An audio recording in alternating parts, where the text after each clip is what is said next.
it's Christy. Welcome back to my channel. Today I'm going to be making a card using Lawn Fawn's It's a Bird, Life is Good, Smooth Sailing, Butterfly Kisses, Mermaid for You, and You Are Sublime. So I've stamped those images out on Spectrum Noir Ultra Smooth Premium White cardstock with Lawn Fawn Jet Black ink. And the first thing I'm going to do is alter one of these images. It's the little mouse. I'm going to give him some sleeves so that it looks like he's wearing a shirt. And I drew that in with a pencil first and then went over that with a Memento Tuxedo Black marker. I'm going to be coloring with my Copic markers, and I'm going to start with the mouse, and I'm going to go with the E30s for him. I'm using E30, E31, E33, and E35. I'm starting with my darkest shade, the E35, and laying in my shadows down the left side of his body since he's facing toward the right, and then I'm blending out with the other shades.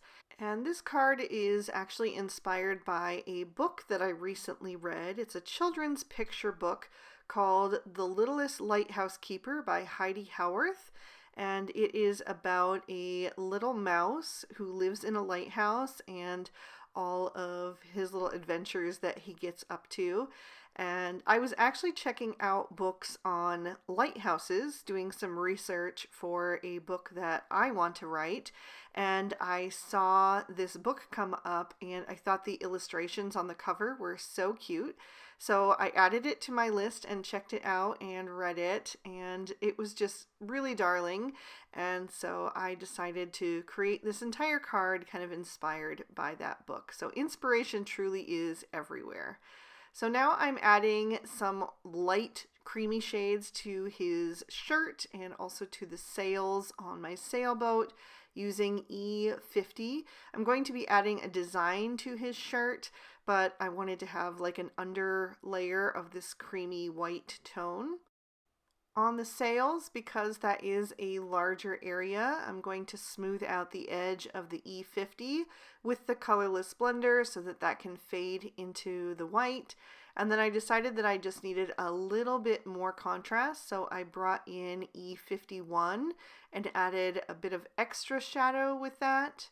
I'm also going to do every other stripe on my lighthouse in this creamy shade because I am copying the lighthouse that is on the cover of the book, which is a red and white lighthouse, but the white is more of like a cream tone. So I'm going to use that E50 and the E51 again, and then add that colorless blender to smooth into the white areas on the highlighted edge, which is going to be on the right side. Then I'm going to add some blue stripes to his shirt using B93. And I'm just being very careful to hold that marker straight up and down and use just the tip of that nib so that I can get some very thin little lines there. And so we're going to have a little blue striped shirt, so he has a kind of nautical looking sweater or shirt on, just like he does on the cover of the book. And then I added in the B95, just a few touches of that here and there so that we had a little bit of darkness in the shadowed areas. I'm also going to add a little bit to that extra piece that was meant to be his vest. I thought maybe that could look like the collar of his shirt showing over there. And then I'm going to add in the B97, and I'm going to do the bottom of my sailboat. And this is where I kind of strayed a little bit from the design, because in the book he actually rescues a baby seal and he takes a ride on a puffin, and he is trying to find the baby seal's mom because the baby seal is lost, and he meets all these other critters, and I thought it was going to be so much fun to bring in all these critters because we have them in our Lawn Fawn arsenal. But the proportions just didn't feel right, so I decided to switch it to a sailboat that he is kind of rescuing from danger, since that also fits with the lighthouse theme. So I'm adding in some pops of yellow since we have a nice golden shade on the cover of the book, and I'm using Y13, Y15, and Y17. I colored in his hat and the starfish and the top edge of the sailboat, and I'm also going to add the light inside of the lighthouse, and I'll add a little bit of light in the windows as well. So while I was on vacation in the Florida Keys last month, I actually drove down to Key West and visited the lighthouse there, and it is now a museum that you can go up and learn all about, its history. And I was really interested to find out that there were a number of women lighthouse keepers that ran that lighthouse over the years, and I just found that super fascinating. I've always kind of loved lighthouses, but that really kind of drove home the want to learn more about lighthouse keeping and the different women who were lighthouse keepers, because it was a very difficult job, especially further back in history. It was extremely physically demanding, and it was also very isolating and lonely. And so, I don't know, I'm just kind of fascinated by that right now. So I'm moving on to my lighthouse stripes, and I'm using R24, R29, and R39.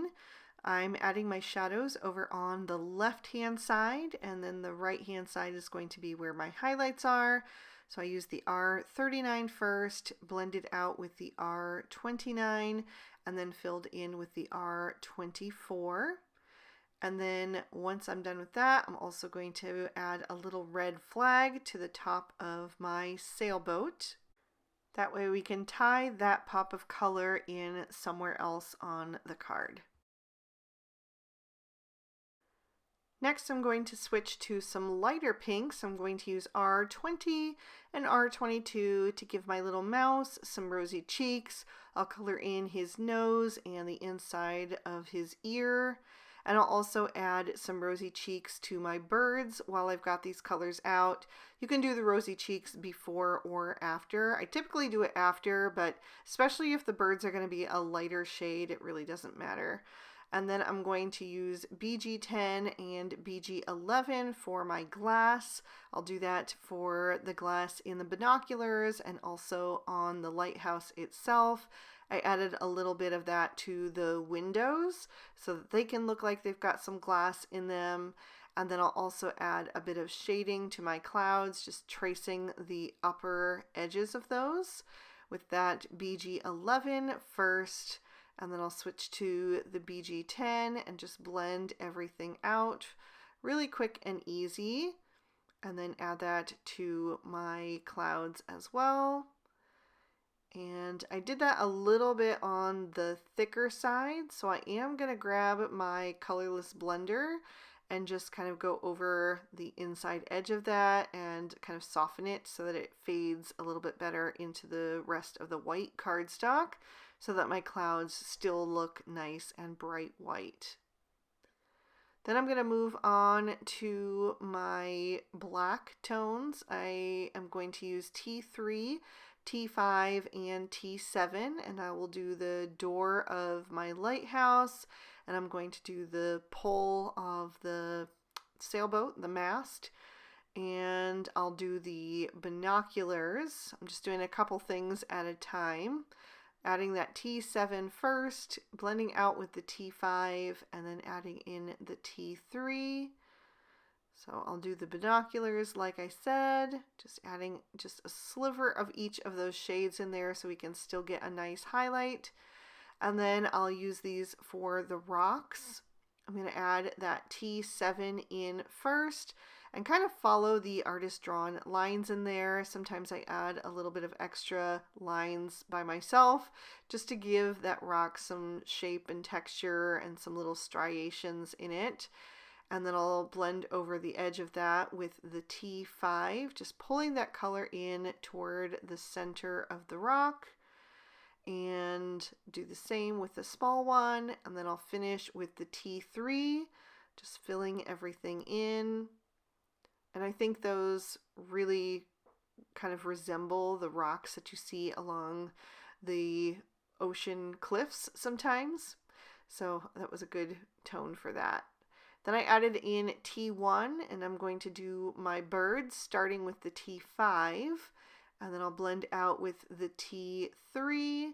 I'm adding that color to their wings and tails and the tops of their heads, and then pulling that in on their body. And then I'll leave a little bit of their body white as well. And then I just added a touch of that T1 to the belly of the bird where it's drawn in. I'll go just a little bit lighter, taking away the T5 and adding in the T0 for my two little clam shells. And for those, I'm concentrating the darkest color down toward the bottom with the highlight at the top.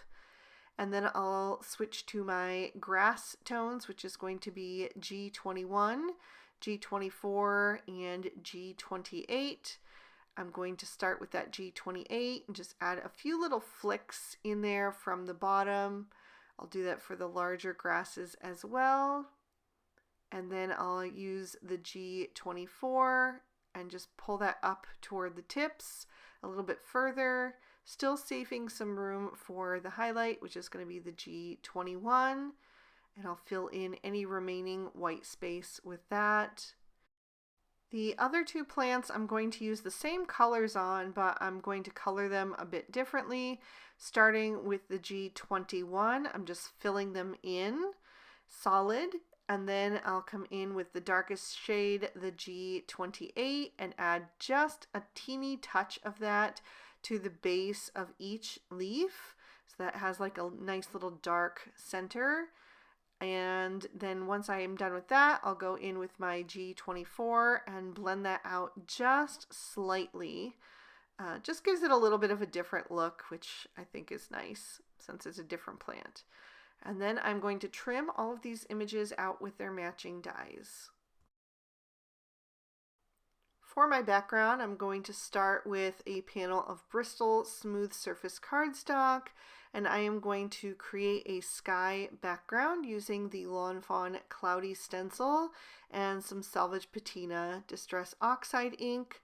So I am going to start by choosing one of the sides of that stencil and then blending on that ink, starting on that stencil and pressing firmly and then kind of lifting up as I go up the panel so it gets a little bit softer and more dreamy looking.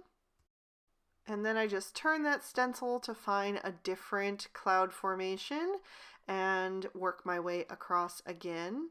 And I decided that I wanted to have just a little bit of more of a stormy look to it. Not too much, but just a little bit. So I just took another ink blending tool. It was the one from my Faded Jeans. I didn't even ink it up. I just used what was left on that tool and added that and then blended it back over with the Salvage Patina. And so I'm going to go back and line up my stencil for the top row again and do that same process, so that we have a little bit of extra depth in there, and then just blend out with the Salvage Patina once again. And I really like how those two looked together. I thought it was a really nice combo. And then I'm just looking for a third cloud formation here, and then I'll work my way across once again, just adding that color in and then darkening it up in the very crevices, the little corners there, and then blending back out with the Salvage Patina. And then I'll just take whatever's left on that ink blending tool and add that to the bottom just to make sure that last cloud isn't too stark white. Then I've cut down 3 more panels of Bristol using the Lawn Fawn stitched wave borders. And I'm going to start with the shortest one, which is also going to be my lightest. And I am going to begin with some Salvage Patina Distress Oxide ink once again, so that the top and the bottom of the card kind of balance each other. And then I'm going to add in a little bit of Salty Ocean to darken that up. And I'll add that on the top line so that it really emphasizes that stitching detail. And I'll just blend that about halfway down. And then once I'm happy with how much ink I've placed on there, I'll switch back to my Salvage Patina ink blending tool and just blend that out until I'm happy with how it's looking. And once this one is good, I can set that aside and I'll bring in the next piece, which is going to be the middle size. And I'm going to start with the salty ocean this time. And I'll lay that down a bit more heavily because I want the waves to get darker as they go up the panel. I'll add a little bit of the salvage patina down at the bottom once again, but I'm really just softening the bottom edge because the bottom is going to be covered up by one of the other panels anyway. And I'll just work back and forth until I'm happy with the ink level on there. And then I'm going to darken up the top edge with a little bit of Uncharted Mariner. So I'll just blend that on right over that stitching detail. I don't want to take this too far down, but I definitely want to add a little bit of contrast between this one and the previous one. So I'm just going to darken that up a little bit and then blend back out with the salty ocean. Then I'll set this one aside to dry and move on to my last wave border, which is going to be the tallest of the three. And for this one, I'm going to start with the Uncharted Mariner, but I'm going to add it a lot more heavy-handed so that it's nice and dark along that top edge. And I'm just going to keep layering that on until I get to a saturation level that I want. I haven't used this ink blending tool that many times, so it does take a little bit to build up the color to a look that I'm happy with. But once I have that ready to go, I will start blending out with the salty ocean. And I don't have to take that the entire way down the panel because, again, that is going to get covered up at the bottom. I will go back to the Uncharted Mariner and just keep working back and forth between these two, kind of deepening up that color. And then I can set this panel aside to dry, and we'll move on to our last panel, which again is a piece of Bristol that I trimmed down with the Lawn Fawn stitched hillside borders. And this is going to be my sandy beach, so I'm starting with some antique linen distress oxide ink. And only the left side is going to show. That bottom right area, that little bit of sliver there, is not really going to show, so I wasn't too worried about that there. But I am going to darken up the bottom edge on this one with some gathered twigs distress oxide ink. I'm going to take that about halfway up the panel, and then I'll blend back out with the antique linen. And I'll just work back and forth until these two are blending how I want them. Although for this it doesn't have to be perfect because I am going to do quite a lot of distressing to make it look like sand. So first I'm going to take some plain water and spritz that onto an acrylic block, pick it up with a thin paintbrush and tap that all over the panel. Then I'll take some of the antique linen and press that onto there, mix it up with the leftover water and tap that all over the background as well. Shows up the nicest in the darkest areas, but there's a little subtle detail to the top as well. And then I'm going to add some gathered twigs to that and tap that all over the background. I didn't have quite enough water left on that block, so I had to add an extra little spritz there and just mix that back up and tap that all over the background until I was happy with the amount of splatter detail that was on there. And then I will set this panel aside to dry. I'll take my shortest wave border and pop that into my MISTI so I can stamp my sentiment. I'm using VersaFine Onyx Black ink, and I'm stamping You Brighten My Life, which is from the Life is Good stamp set. It's a nice big bold sentiment. I'm going to stamp it down twice to make sure I have a good impression, and then I'll set that aside to dry. I'll pop my card base in my MISTI. I'm using Lawn Fawn Mermaid cardstock and Fish Tank ink. And this time the image and sentiment is from the Smooth Sailing stamp set. And it says, "Thanks for being my guiding light." Now I'm ready to start assembling, so I'm going to add some liquid glue to the back of my cloud panel and glue that to the front of my card. It is an A2 standard size card, so it's 4 1/4 tall by 5 1/2 wide. Then I'll take my tallest wave border and glue that to the card front as well, just making sure to line up those edges. And then I'm going to bring in my sand piece so that I can have that ready to go. I'll glue the wave border just behind that and then use the sand piece as kind of a guide to make sure that I have that placed where I want it on the scene. And then I'm going to take my shortest wave border and I'll add a little bit of glue to the top edge of that and glue that to the front of the sandbar. It's a little bit long, so I'll trim off that excess on the right hand side, add some foam tape to the back of this piece, and then carefully line it up at the bottom 2 corners there so that I know that it's on there nice and straight. And then I'll just pop that down into place. Then I can bring in my images, and I'm going to start with my rocks. I'm going to place the large rock down behind the first wave, kind of tucked behind the sandbar. And then I'm going to have my sailboat kind of sailing between this large rock and the smaller rock. So that one I'm going to place back behind the second wave, just kind of tucked in so that we see the top of it sticking out there, so that this boat can be kind of sailing in between these 2 danger zones and the lighthouse is guiding it to safety.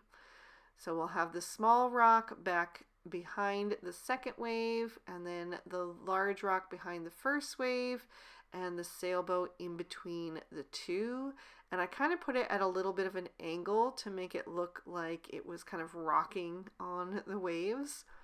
And I did get a little bit of blue ink on the white sail. I'm going to fix that in just a little bit. I didn't want to smear it in case it was wet. I'm sure I picked up some Distress Oxide ink on my finger and just transferred it to that image. So I wanted to just let that dry for a little bit, and then I'll come back and remove that. I'm going to take these 2 kind of kelp style plants and I'm going to tuck those back behind the large rock just to give it a little bit of extra greenery and some more interest on that right side. And then I'll take my lighthouse. So the part that is overlapping the sand does not need any foam tape, but the rest of it does. So I just added that where it was needed, used some liquid glue for the bottom and put that down. And then I'm going to add my little mouse in front of that. And he needed just a little bit of foam tape behind his head. And then I could get him situated on the card. I'm going to add in some of these little tufts of grasses. This large one I'm going to tuck behind the lighthouse, and then I'll have a smaller one down in front. And just kind of figuring out the placement of those. And then I'll add the last one over to the right of the mouse, just so that we have a little bit of that greenery here and there. I'll add one of these clamshells down at the base of each of those smaller tufts of grass, and I'm going to put the starfish over on the large rock, just kind of setting the scene and filling it in with some little details. This little standing bird I'm going to put on the top of the large rock. And then I started to bring in my clouds and realized that they really didn't seem to match anymore. So I changed direction and decided to not use them, and I just added the flying bird up to the top of the scene. I'm going to remove that ink on the sail of the sailboat with my Tombow sand eraser, and then I decided to pop that bird up on foam tape, so I just added that behind him and then popped him up so he has a little bit more dimension, which I like. And that is going to finish off this card. I decided not to add any glitter since it is more of a masculine card. There is another peek at the inside. I actually think this would make a great Father's Day card, so I might save this one for my dad for this year. So if you enjoyed it, please be sure to hit that like button and leave me a comment down below. I love to hear from you. Subscribe to my channel if you haven't already, and ring that notification bell if you want to be alerted when I post new videos. The products I use will all be listed and linked in the description bar below in case you'd like to pick up anything for yourself. And if you'd like to keep watching, here are 2 extra videos I thought you might also enjoy. Thanks so much for spending your time with me today. I hope you had a good one, and I'll see you soon in another. Bye-bye.